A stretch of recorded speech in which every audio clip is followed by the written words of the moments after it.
There is a silence deeper than absence, the silence of a man who has not dared to ask himself why he kneels. Not to God, not to principle, but to her. She smiles and the world tilts. She speaks and your spine aligns.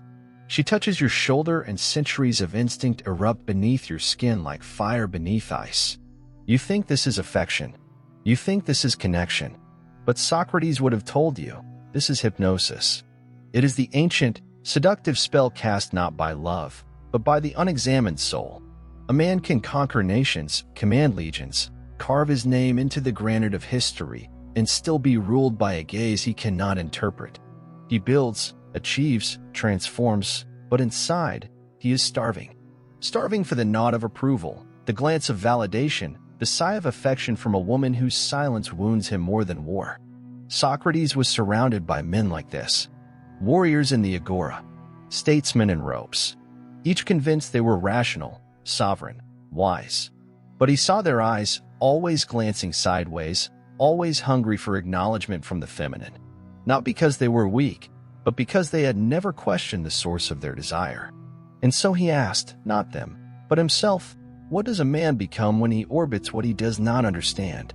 Modern men think themselves liberated. They have Tinder, DMs, long discourses on equality. But their chains are older than language. Invisible, unbreakable until examined. They still build empires for a smile. They still betray themselves for beauty. They still throw their values onto the pyre just to warm her hands. Not because she asks, but because he never asked himself, why do I need her gaze to feel real? You see her and think she is a mirror. But she is not a mirror, she is a tide. And if you do not understand water, you will drown. You will chase the foam while the undertow pulls you to depths your courage was never trained to survive. Socrates warned of this. Not with laws, not with dogma, but with questions. He saw what most men refuse to see, that the greatest danger is not deception by others, but self-deception. That the most dangerous woman is not the cruel one, but the one you worship without understanding. What is she? What is this thing you crave? It is not her body, not her voice. It is the promise of being chosen, the illusion that her affection will make you whole. That if she says, yes, you will finally silence the storm inside you. But Socrates knew no woman can do that, because the storm is not hers. It's yours. She selects, she tests, she adapts, not out of malice, but necessity. She is nature, and nature does not apologize. The tragedy is not that she leaves. The tragedy is that you do not understand why. You believe your devotion is proof of love. She sees it as a measurement of frame. You speak of feelings. She tests for gravity. You offer her your light. She watches to see if you can carry darkness. Because she does not need your warmth, she needs to know you can hold the weight of your own fire. Most men fail, not because they are unworthy, but because they are unexamined. Because no one told them the truth Socrates died trying to reveal. If you cannot rule yourself, you will be ruled. By her moods, by her absence, by the mystery you refuse to dissect. And so you confuse silence with punishment. You call her cold when she is only reflecting your disorientation. You call her cruel when she is only obeying her own instincts. You call it betrayal, but what you're truly mourning is your broken illusion. You thought she was a savior. She was the test. You failed, not because you weren't enough for her, but because you were never enough for yourself. Not yet. And here begins the awakening. The hard, cold path of the examined life, where you do not chase her love. You chase the parts of yourself you abandoned for it. Where desire is not the compass, but the riddle. Where you look into the mirror and ask for the first time, who am I when no one is watching? Who am I when she walks away? Who am I when I no longer kneel? Because if you do not ask, you will serve. Not her, but your own blindness. We grow up believing love is sacred, that it comes from the heart, that it's spontaneous, unconditional, and real. We believe when she smiles, it means something. When she says you're special, that she means you. That when she chooses you, she has seen into your soul and accepted it.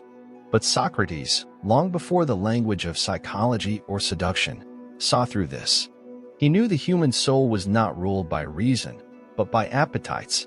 And nothing reveals this more than our longing for romantic validation. Men call it love, but Socrates called it madness. In Phaedrus, he warns that the soul pulled by unexamined desire becomes like a wingless creature, crawling, circling, chasing its appetite without end. He was not speaking of lust in the vulgar sense. He was pointing at something far more dangerous, the spiritual intoxication that happens when a man confuses being wanted with being whole. And in that trance, he becomes obedient. Watch him. He used to speak clearly. Now he checks her reaction first. He used to pursue his mission. Now he adjusts it, shrinks it, delays it, to make room for her shifting comfort. He was building a life. Now he is building a performance, hoping she claps. He doesn't realize what he's lost, because no one told him where the danger was. The danger was never in the woman, it was in what she represented. The approval he never received. The mother whose gaze made or broke his spirit. The boy who still lives inside the man, begging to be seen and loved and chosen. And so he offers himself, piece by piece. First his opinions, then his habits, then his mission, until finally she no longer loves him because there's nothing left to love. She cannot trust a man who needs her to breathe. She does not feel safe with someone who has no gravity of his own. And yet, this is the man modern society creates. Soft, seeking, agreeable, self-erasing. A man taught that romance is virtue, that vulnerability is strength, that pleasing her is noble. But Socrates, the father of philosophy, would have laughed. He didn't define man by his ability to win affection. He defined man by his capacity to examine the self. And what is the unexamined self, if not a slave to emotion, no different than a beast? He wrote that the just soul is one where reason rules, not where it negotiates, not where it pleads, rules. And yet, how many men today are ruled not by their reason, but by her emotions, by her moods, her silence, her intermittent warmth? She smiles, and he softens. She pulls away, and he spirals. She withdraws, and he collapses into apology, without knowing what he's sorry for. This isn't love. It's addiction. A biochemical leash wrapped in romantic language. Modern psychology confirms what Socrates intuited. The male brain is uniquely wired to seek approval from women, particularly when conditioned by maternal absence, shame, or emotional inconsistency. The highs of attention mimic drugs. The lows of rejection trigger primal panic. And so he performs, adjusts, compromises, betrays himself for one more hit of affection. But the cost is devastating, because he believes he's being loving, being good, being emotionally available, when in truth, he's being reprogrammed. She doesn't even have to ask. He offers himself freely, and with each offering, he becomes less, not just to her, to himself. And this is where the illusion collapses. You thought you were being romantic. You were being devoured, not because she's cruel, but because she's following her nature selection. Women are not the villains of this story. They are mirrors. They do not destroy a man who stands alone, whole, sovereign. They destroy the illusion of wholeness in men who are not. She tests. She mirrors. She reveals. And when he fails to examine what she's exposing, she leaves. Because she cannot love what is not stable. And you cannot be stable if you're still performing. Socrates warned that beauty, left unexamined, becomes bait. A trap not for the body, but for the soul. He saw it clearly. The man who lives for applause, whether from the state or from a woman, is not free. He is owned. And the world today is full of owned men. Men who kneel in the name of love. Men who silence themselves for peace. Men who confuse their obedience with virtue. But the soul knows. The soul always knows. That quiet, heavy ache when you've given too much. That sick, hollow feeling when her validation fades. That deep sense that you have lost something, not her, but yourself. And no one teaches you how to get it back. Because the lie is systemic. We raise boys to seek worth in the gaze of others. We reward compliance. We call it maturity. We say good men are patient, soft, agreeable, giving. But Socrates would have asked, at what cost? If your goodness depends on her mood. If your kindness depends on her attention.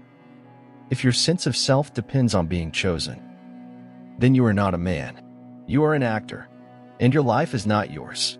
It is her stage. You don't need more emotion. You need clarity. You need to understand what happened, not how it felt. So let's deconstruct it. The modern man thinks he's free, thinks he's evolved past ancient instincts. He wears designer shirts, reads self-help books, listens to podcasts on vulnerability.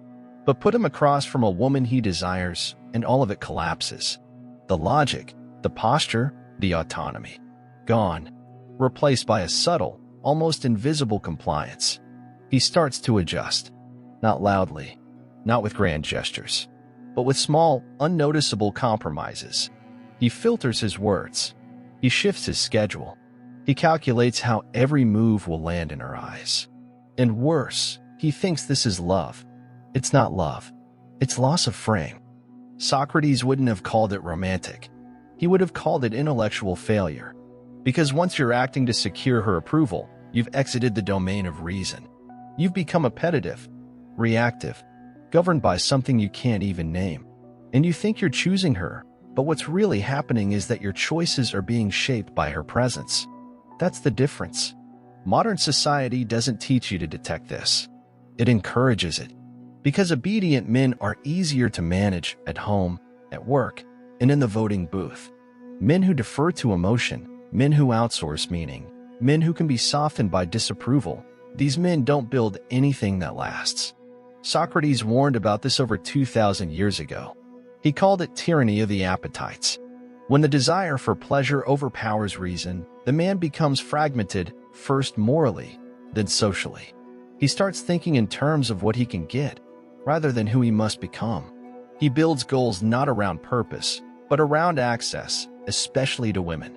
Now multiply that by every screen, every dopamine loop, every curated image of feminine perfection online, and you get the current condition, a culture of men ruled not by discipline, but anticipation. Anticipation of being liked. Anticipation of being chosen. Anticipation of not being alone. You see it in their speech. Hesitation. Self-editing. Over-explanation. You see it in their posture, forward-leaning, approval-seeking. You see it in their lives' timelines that are shaped by her preferences, not his design.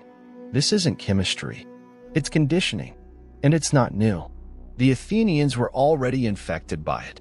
Socrates saw men twisting themselves to fit into the desires of women they didn't understand.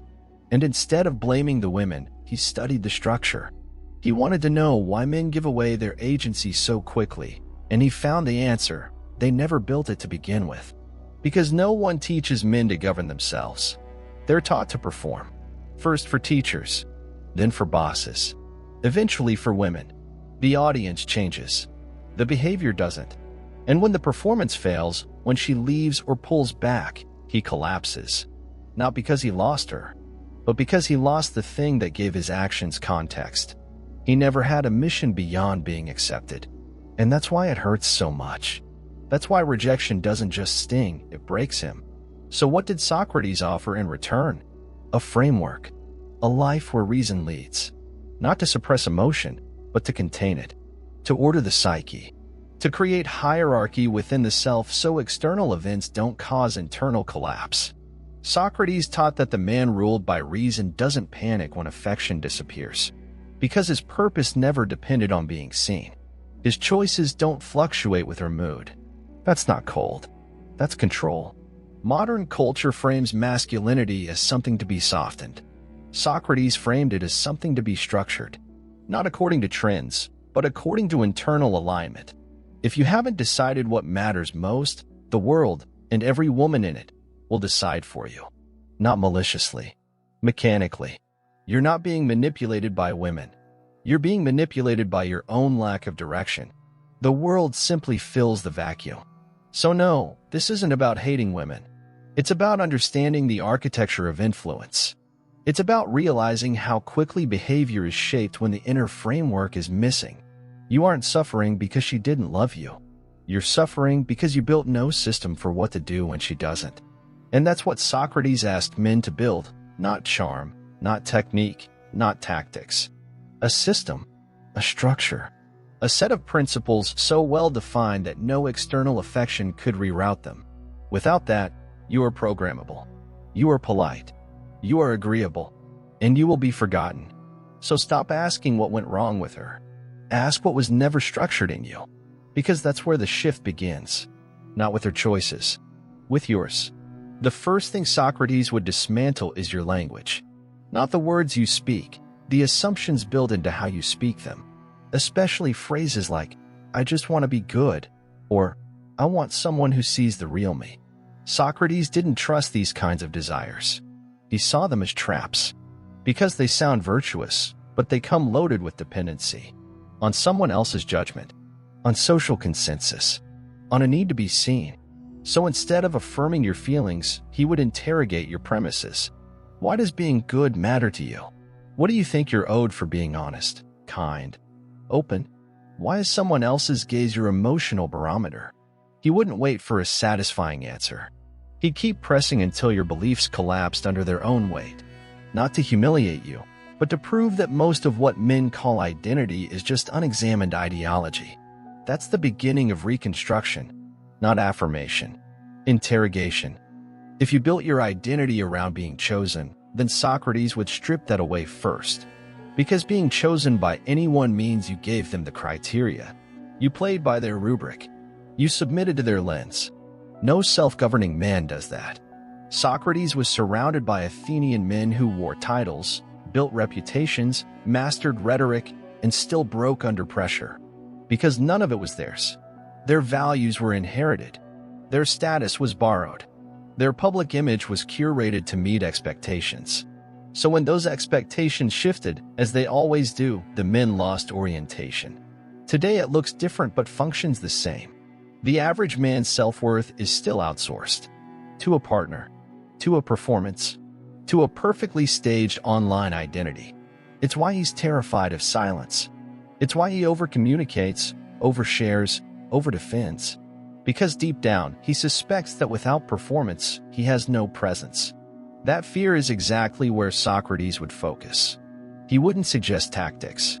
He would ask what parts of your character exist without external confirmation. Not because he's trying to help you feel empowered, but because he's forcing you to build something real. Something that can't be deleted when affection is withdrawn. This is why Socratic thought doesn't translate into modern self-help. Because it's not about maximizing potential. It's about reordering structure. He believed the human psyche must be governed, not liberated. That appetite and emotion, left unchallenged, create chaos. That without internal rule, you become reactive, predictable, easily manipulated. He didn't say this abstractly. He lived it. When Athens condemned him, he didn't beg for mercy. He didn't plead for reputation. He stood in front of the court and refused to apologize for the examined life. Not because he wanted to die, but because death didn't scare him as much as self-betrayal. That's the model. Not strength in the emotional sense. Strength in structural terms. Integrity as an architecture, not virtue signaling. So what does that look like practically? It means questioning every premise you live by. Why you want a relationship. Why you think vulnerability builds intimacy. Why you keep trying to explain yourself to people who have already made up their mind. Why you feel compelled to be understood before you act. Each of those behaviors signals a dependence on outer framing. Socrates would tell you to flip it. Frame yourself. Define your terms. Decide what is valuable without surveying others for permission. And once you've defined it, live it with discipline. Not passion. Discipline. Because passion fades. But principle, once structured, holds. This doesn't mean becoming isolated. It means becoming unreactive. When you stop needing validation, you become unpredictable. And when you're unpredictable, you become respected. Not because you demand it, but because people can't manipulate what they can't map. That was the Socratic threat. Not aggression. Not ego. Clarity. He couldn't be swayed by emotion. He didn't flinch when people disapproved. Because he'd already faced the harshest critic, himself. That's where the reconstruction leads. To a version of yourself that has internal cohesion. That doesn't shift for comfort. That doesn't interpret discomfort as failure. That doesn't view a woman's disapproval as a reason to change direction. It's not about dominance. It's about order. If your decisions can't be reversed by someone else's mood, then you've built something. If your actions don't require consensus, you're no longer a performer. If your sense of self isn't threatened by rejection, you've reached structural autonomy. That's what Socrates offered. Not a solution to loneliness, a solution to dependency. Not peace through comfort, peace through coherence. And coherence, once forged, cannot be negotiated. The worst part isn't that she left. It's that you realized you didn't exist before her, not in a way that held any structural weight. What you called love was a scaffold of borrowed traits, reactive gestures, and conditional identity. It felt like connection, but it was consumption. A transaction you thought was sacred. Socrates never said love was the problem. He said unexamined belief was. He saw men collapsing not from heartbreak, but from dependency disguised as romance. And the collapse always revealed the same flaw: no internal architecture, just a performance waiting for validation. You can't fix that with a better partner. You can't fix it with communication, vulnerability, or holding space. You fix it by becoming unshakable before anyone even enters the frame. By stripping your needs down to the base layer and rebuilding from a position that doesn't flinch under scrutiny. Socrates wasn't trying to make people more likable. He was trying to make them impossible to move without cause. And that starts when you stop taking emotional discomfort as a signal to bend. It starts when you stop interpreting rejection as feedback. What if she doesn't like you? What if she loses interest? What if she never texts back? You don't adapt. You don't chase. You don't explain. Because in a system ruled by reason, her disapproval isn't your directive. Her confusion isn't your fault.